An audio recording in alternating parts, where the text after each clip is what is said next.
ఓం నమః శివాయ. ఈ సంవత్సరము యమునా నది పుష్కర మహోత్సవ కార్యక్రమ సందర్భంగా సింహరాశి వారికి అఖండమైన రాజయోగం కలగబోతుంది. సింహరాశి వారికి వ్యయంలో అనగా 12వ స్థానంలో ఉచ్చస్థితిలో దేవగురు బృహస్పతి సంచరించబోతున్నాడు. 2వ తారీఖు 6వ నెల 2026 నుండి 13/6/2026 వరకు దేవగురు బృహస్పతి యమునా నది పుష్కర మహోత్సవంగా సింహరాశి జాతకులు స్నానము చేసినట్లయితే సకల పాపములు తొలగించబడతాయి. ముక్కోటి దేవతల యొక్క ఆశీస్సులు కలిగి సంచిత కర్మ, ప్రారబ్ధ కర్మ, ఆగమిక కర్మలు తొలగిపోతాయి.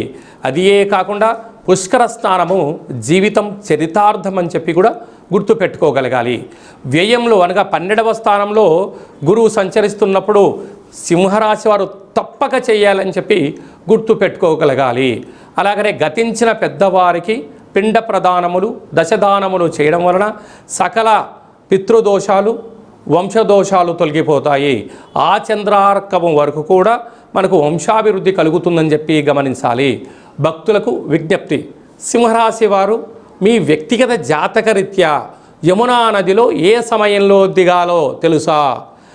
దిగిన తర్వాత ఏ మంత్రాన్ని ఉచ్చరింప చేయాలో తెలుసా? దిగిన తర్వాత ఎన్నిసార్లు అర్ఘ్యం వదిలిపెట్టాలో తెలుసా? అఖండ అష్ట ఐశ్వర్యాన్ని మంత్రాన్ని ఏ మంత్రాన్ని ఉచ్చరింప చేయాలో తెలుసా? ఇవన్నీ తెలుసుకోవాలనుకుంటున్నట్లయితే ఈ కింది నెంబర్ని సంప్రదించగలరు. మీ వ్యక్తిగత జాతకం తెలుసుకోవాలనుకుంటున్నారా? అయితే మీ పేరు, పుట్టినటువంటి తేదీ, నెల, పుట్టినటువంటి సంవత్సరం, పుట్టిన సమయం రాసి వాట్సాప్ పంపించగలిగినట్లయితే సంపూర్ణ జాతకాన్ని రాసి పంపించి 100 సంవత్సరాల జాతకంలో ప్రస్తుత కాలమాన ప్రకారంగా ఎలా ఉంది, భవిష్యత్తు ఎలా ఉండబోతున్నాయో సవివరంగా సంపూర్ణంగా తెలియజేయడం జరుగుతుంది. అలాగే డేట్ ఆఫ్ బర్త్లు లేనటువంటి వారికి పేరు యొక్క మొదటి అక్షరాన్ని అనుసరిస్తూ గవళ శాస్త్రం ద్వారా, రమణ శాస్త్రం ద్వారా భూత భవిష్యత్ వర్తమానం తెలియజేయడం జరుగుతుంది. అపాయింట్మెంట్ తీసుకొని సంప్రదించగలరు.